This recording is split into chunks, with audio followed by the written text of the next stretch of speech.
Hi students, welcome to Doctors Adda 24/7. Myself Arshpreet Kaur, your physics educator. So आज की video का एक ही motive होगा, आपको जितनी भी नेगेटिविटी आ रही है ना कि यार फिजिक्स सब्जेक्ट कैसे होगा, नीट 2025 में हम कैसे 180 आउट ऑफ 180 मार्क्स लेकर आ सकते हैं, इन सब नेगेटिविटी से दूर ले जाकर एक पॉजिटिव एटीट्यूड के साथ फिजिक्स को कैसे शुरू करना है और कौन सी चीजों के ऊपर ज्यादा फोकस करते हुए पढ़ना है, उसके बारे में मैं आपको बताने वाली हूँ. Please make sure that you watch this video till the end, because last में मैंने आपको कुछ एनसीईआरटी के इंपॉर्टेंट पॉइंटर्स बताने हैं. अगर आप उसको शुरू से फॉलो करोगे फ्रॉम द डे वन, आप अपनी प्रिपरेशन में जब जुट गए हो 2025 की, so from the day one बेटा आपको इन चीजों का ध्यान रखना पड़ेगा. एंड तीनों category of students, whether you are dropper, whether you are class 11 student, whether you are class 12 student, तीनों के लिए वीडियो इंपॉर्टेंट रहने वाला है. बिकॉज तीनों बच्चों के लिए हम यहां पर डिस्कस करने वाले हैं कि क्या आपकी स्ट्रेटेजी रहनी चाहिए फॉर द सब्जेक्ट फिजिक्स. सो चलिए बिना किसी देरी के स्टार्ट करते हैं.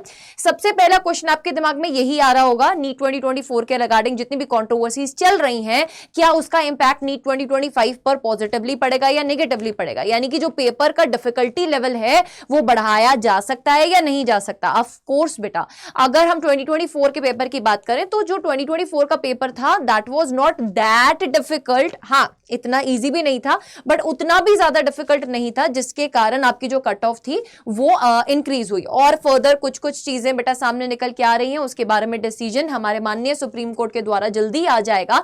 बट अभी के लिए अगर हम मान के चलें कि आपका जो कंपटीशन है वो बढ़ते चले जा रहा है, उसके हिसाब से हमें अपनी तैयारी करनी है. तो फिजिक्स एक ऐसा सब्जेक्ट है जो यूजुअली नीट एस्पिरेंट्स का मोस्ट हेटेड सब्जेक्ट माना जाता है, क्योंकि ऑफ कोर्स यार नीट की तैयारी कर रहे हो तो बायो तो आपका फेवरेट होगा ही होगा. तो डिफिकल्टी लेवल की जब हम बात कर रहे हैं, पेपर कब डिफिकल्ट होता है बेटा, जब नीट का पेपर डिफिकल्ट, उसमें हम फिजिक्स को अगर डिफिकल्ट मान रहे हैं तो कौन से पोर्शन के कारण वो डिफिकल्ट बना, क्या हमारे वीक पॉइंट्स थे जिन पर हमको वर्क करना है. Listen to me very carefully. अगर आप एक स्कूल एग्जामिनेशन की बात करें और आप अगर एक नीट एग्जामिनेशन की बात करें, बेटा इसमें ड्रास्टिक डिफरेंस होता है. यूजुअली ऐसा लगता है कि इतना ज्यादा डिफरेंस नहीं है, बस क्वेश्चन प्रैक्टिस ज्यादा करना है, बाकी सब चीजें तो वैसे ही समझनी पड़ेंगी, वही सब चीजें करना पड़ेगा जो हम स्कूल एग्जाम के लिए कर रहे हैं. बट नहीं, नीट एग्जाम के लिए जो अप्रोच रहती है दैट इज डिफरेंट. अगर आप नीट एग्जामिनेशन में फिजिक्स में पर्टिकुलरली 180 आउट ऑफ 180 स्कोर करना चाहते हैं, so this is the rule. आपको concept plus concept application plus calculation, ये तीन पोर्शंस पर वर्क करना है. अगर मैं गॉसेस लॉ की बात करती हूं, लेट्स सपोज हम गॉस लॉ का कॉन्सेप्ट पढ़ लिए है ना, हमने उसके एप्लीकेशंस पढ़ लिए, उसके बाद हम उसके क्वेश्चंस लगाने बैठे, उसके कैलकुलेशन हमसे नहीं हो रहे हैं, तो ये पोर्शन वीक हो गया. तो कहीं ना कहीं ये आपके फिजिक्स को हिंडर कर रहा है. अब लेट्स सपोज आपका कैलकुलेशन तो स्ट्रांग है बट आपको कॉन्सेप्ट आइडेंटिफिकेशन में प्रॉब्लम होती है, तो मतलब आपने कॉन्सेप्ट के ऊपर वर्क नहीं किया. फिर आपको कॉन्सेप्ट पता है गॉस लॉ, आपकी कैलकुलेशन भी सही है बट उसको अप्लाई करना नहीं आता, यानी कि आपको पता नहीं है कि इस टाइप के पर्टिकुलर क्वेश्चन में अप्रोच क्या लगाते हैं, तब वहां पे आपका फिजिक्स वीक हो जाता है. सो ये 3 स्टेप प्रोसेस रहता है बेटा फिजिक्स का. आपको कॉन्सेप्ट सीखना है, उसको अप्लाई करना सीखना है, उस कॉन्सेप्ट के ऊपर बेस्ड कितनी टाइप के एप्लीकेशन वाले क्वेश्चंस कवर हो रहे हैं वो आना चाहिए, और तीसरा आपका कैलकुलेशन पार्ट स्ट्रांग होना चाहिए. अब यहां पर पूरे प्रोसेस में ये कहीं मैटर नहीं करता कि आप गॉस लॉ को प्रूव करके दिखाओ. अगर आप एक ड्रॉपर स्टूडेंट हैं तो please I will request you, आप अपना टाइम डिटेल पढ़ने में वेस्ट मत कीजिए. जब मैं डिटेल की बात कर रही हूं दैट मींस आप किसी पर्टिकुलर कॉन्सेप्ट को जब पहली बार सीखते हैं तो तब सही है, आप पूरा डिटेल में पढ़ लिया, आपने प्रूफ वगैरह पढ़ लिया. अदरवाइज आप जब उसको सेकेंड टाइम या थर्ड टाइम पढ़ रहे हैं, नीट पॉइंट ऑफ व्यू से बेटा it is not required at all कि आप कंप्लीट प्रूफ्स को स्टेप बाय स्टेप लिखकर देख रहे हैं. आपको सिर्फ और सिर्फ कॉन्सेप्ट एप्लीकेशन और कैलकुलेशन पर स्ट्रांगली वर्क करना है. और इसमें कहीं ना कहीं बेटा सबसे बड़ा भागीदार कौन होता है, फॉर्मूलाज. आपको फॉर्मूलाज अच्छे से याद होने चाहिए. अब काफी सारे बच्चे ऐसे सोचते हैं मैम कितना हम रट्टा मार लें. ऑफ कोर्स बेटा यहीं पर खेल आता है. जब हम टाइम की बात करें, आपको 50 में से 45 क्वेश्चन करने हैं, 45 questions you need to attempt. अगर हमारे पास टोटल पेपर करने के लिए 3 घंटे 20 मिनट हैं, तो मैं मोटा मोटा फिजिक्स के लिए बेटा 1 घंटा निकाल लूं, शायद इससे थोड़ा सा ज्यादा लग जाए.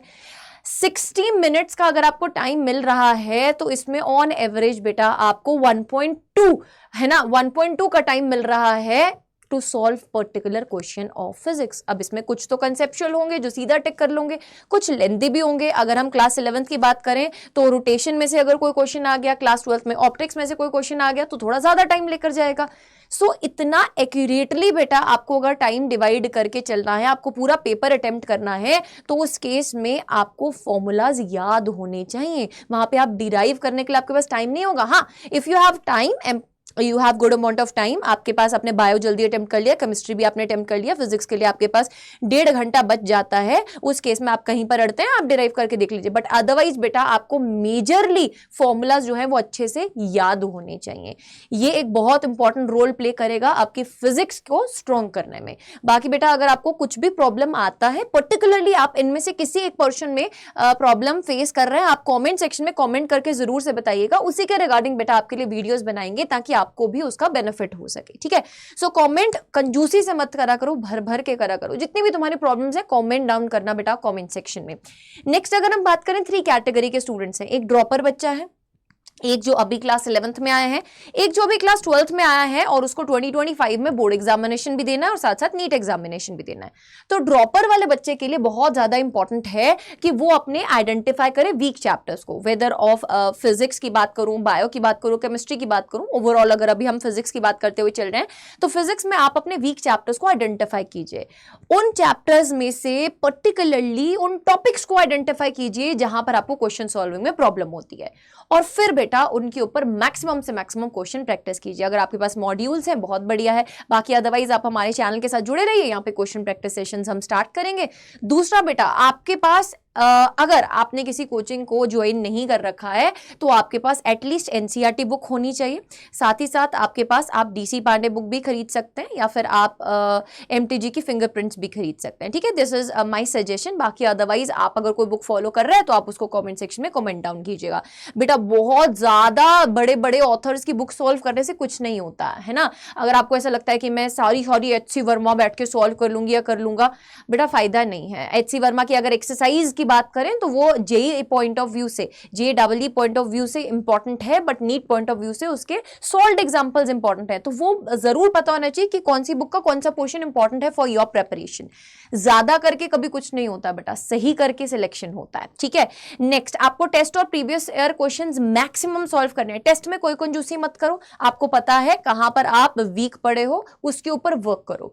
जो क्लास 11th में आए हैं ना, उनको बेसिक मैथमेटिक्स एंड वेक्टर्स को बहुत स्ट्रॉन्ग करना है अभी। बाद में ये नहीं गुनगाना है कि भाई हमारी 11वीं वेस्ट हो गई, बर्बाद हो गई, नहीं, बाद में टाइम नहीं मिलता बेटा। अभी जितना टाइम है ना आपके पास 11वीं में रहते हुए, अगर आपने अभी से ठान लिया नीट एग्जाम देना है, आप 11th में एंट्री मारे हो, तो ये अभी राइट टाइम है बेटा आपके लिए। आपको स्ट्रांगली इसके ऊपर काम करना है और कॉन्सेप्ट बिल्डिंग को शुरू से ही स्ट्रांग रखना है। और बेटा टेस्ट लगातार देते चलिए। प्रीवियस ईयर क्वेश्चंस जो नीट के आपके पर्टिकुलर एक चैप्टर आपने मोशन इन स्ट्रेट लाइन आज कंप्लीट कर लिया, उसके प्रीवियस ईयर क्वेश्चन लगा डालो ना यार। जितने टाइप के क्वेश्चंस बन रहे हैं नीट में प्रीवियसली 10 साल के, लगा डालो उसको। ज्यादा पुराने भी क्वेश्चन उठाकर कोई फायदा नहीं है, प्रीवियस 10 ईयर के उठाओ। ठीक है, और जो क्लास 12th में आए हैं उनको मेक श्योर करना है कि वो अक्टूबर नवंबर तक सिर्फ और सिर्फ नीट टारगेटिंग पढ़ रहे हैं।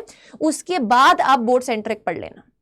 जब मैं बोर्ड सेंटरिंग बोल रही हूं दैट मीन्स उस केस में आपका डेरिवेशंस आ जाएगा, है ना, कुछ क्रिस्प से प्रीवियस ईयर क्वेश्चंस आ जाएंगे जो सीबीएसई बोर्ड में पूछे जाते हैं, जिस भी स्टेट बोर्ड से आप बिलोंग करोगे आप उसमें पेपर देने वाले हो। ठीक है, बट तब तक अक्टूबर नवंबर तक आपको सिर्फ नीट सेंट्रिक पढ़ना है, यानी कि आपको कॉन्सेप्ट एप्लीकेशन और कैलकुलेशन पे वर्क करना है।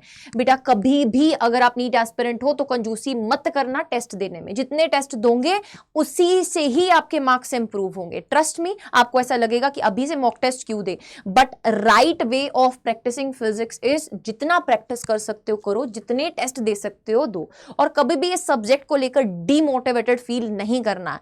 एक बार अगर हम किसी चीज को किसी पर्सन के खिलाफ किसी है ना किसी सब्जेक्ट के लिए एक परसेप्शन बना लेते हैं तो उसी परसेप्शन के साथ बेटा हम अपना एक है ना थिंकिंग प्रोसेस जो है वो चालू कर देते हैं।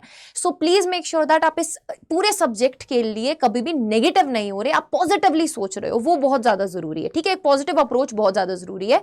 एंड बाकी बेटा ये जो सब्जेक्ट है ना that is going to be your rank changer. Of course this is going to be rank changer because of course bio सब कर लेते हैं, केमिस्ट्री भी रो धो के कर लेते हैं। फिजिक्स एक ऐसा सब्जेक्ट है जो टॉपर वाला बच्चा ही करता है ना, बाकी इसको थर्ड सब्जेक्ट ही मानकर चलते हैं सिर्फ, है ना, इसको इतनी इंपॉर्टेंस नहीं देते हैं। So this is going to be the rank changer subject, so work hard for that. NCERT जरूर से करना बेटा, इंपॉर्टेंट रहता है। एनसीईआरटी की इंपॉर्टेंस अभी मैं बताऊंगी। बाकी आपको 4 किस्म के टेस्ट देते चलने हैं। एक आपका चैप्टर वाइज टेस्ट होगा, देन आपका यूनिट वाइज टेस्ट आपको देकर चलना है, देन आपका half syllabus test and then full syllabus test. ये 4 तरीके के टेस्ट आपको थ्रू आउट योर जर्नी देते चलने हैं। इसके लिए आप जुड़े रहिए हमारे साथ। हम चैप्टर वाइज टेस्ट तो बेटा आपके प्रारंभ सीरीज के साथ साथ ले ही रहे हैं। So don't forget to subscribe to the channel if you are a new user, because आपके लिए ये चैनल रियली बेटा बहुत ही यूजफुल होने वाला है फॉर योर प्रिपरेशन। नेक्स्ट, अगर हम एनसीईआरटी की इंपॉर्टेंस बताएं बेटा, आपको पॉइंट्स टू पाउंडर पढ़ने हैं। एनसीईआरटी इंपॉर्टेंट होता है बेटा, एनसीईआरटी से सीधा लाइन बाय लाइन क्वेश्चंस देखे गए हैं इस बार 2024 में। समरी इंपॉर्टेंट होती है, जब पूरे चैप्टर पढ़ लेते हो, जो भी आपका सोर्स है, जहां से भी आप पढ़ रहे हो, किसी बुक से पढ़ रहे हो, आप मैम की क्लासेस से पढ़ रहे हो, आप किसी टेक्स्ट बुक से पढ़ रहे हो, what ever the thing, but summary जरूर से पढ़ो एनसीईआरटी की। उसके बाद उसमें से भी इंपॉर्टेंट पॉइंटर्स मिलेंगे। ब्लैक हाईलाइटेड फॉर्मूलाज, अब जैसे टॉक का फॉर्मूला बोले P क्रॉस E, ये हाईलाइटेड है, राइट। अब इस टाइप के काफी सारे क्वेश्चंस आपको एनसीईआरटी में मिलेंगे, इनके ऊपर ज्यादा गौर दिया करो। Then in text questions important रहते हैं। कुछ बहुत सिंपल वाले क्वेश्चंस है उसको अवॉइड करो यार, वो बस बच्चों को ऐसा लगता है वो सिंपल सिंपल वाले 4-5 क्वेश्चंस कर ले, हाँ हमने एनसीईआरटी सॉल्व कर ली। ऐसा नहीं होता है यार, जो गुड लेवल ऑफ क्वेश्चन है वो आपको भी पता है। So be true to yourself. So in text questions जो बढ़िया लेवल वाले हैं वो करने हैं बेटा। कहीं बार सीधा एग्जाम्पल्स में से भी सीधा एनसीईआरटी बेस्ड क्वेश्चंस जो है, एग्जाम्पल बेस्ड क्वेश्चंस डाले गए हैं नीट के पेपर में भी, तो ये इंपॉर्टेंट रहता है। देन एनसीईआरटी बेस्ड एमसीक्यूज बेटा जरूर से करें। ये मल्टीपल चॉइस क्वेश्चन आपके पास दिए होते हैं हर सब्जेक्ट के। जब आप एनसीईआरटी खरीदते हो, एनसीईआरटी एग्जाम्पलर खरीदते हो, तो उसमें आपको एमसीक्यूज मिलते हैं पीछे, तो उसको सॉल्व कीजिए। बाकी मैं आपको यहाँ पर करवाऊंगी, आप जुड़े रहिए मेरे साथ। ग्राफ्स और डायग्राम्स बहुत इंपॉर्टेंट होते हैं एनसीईआरटी के, उसको एकदम गो थ्रू करना है। And back exercises are important, उसको भी गो थ्रू करना है। So please make sure that you are following this and you are following doctors Adda 24/7, है ना। डॉक्टर्स अड्डा 24/7 को आप फॉलो करते रहो बेटा। आप अगर हमारे साथ जुड़े हुए हो इस चैनल पे, तो #CoreArmy, #PhysicsCoreArmy, you are going to rock। ठीक है, बिल्कुल भी नेगेटिविटी नहीं लेकर आनी दिमाग में। हमारा काम है सिर्फ और सिर्फ अपने गोल की तरफ बढ़ना, दैट इज नीट 2025। सो कैसा लगा वीडियो, कमेंट सेक्शन में कमेंट करके जरूर से बताना, लाइक जरूर से कर देना, और आपके जितने भी प्रॉब्लम्स हैं कमेंट सेक्शन में कमेंट डाउन कीजिए, वो बहुत जरूरी है बेटा। जब तक आप अपने प्रॉब्लम्स को बताएंगे नहीं, तब तक हम उसका सोल्यूशन कैसे निकालेंगे। So make sure that you are commenting down. Stay tuned with us on this channel. Bye bye.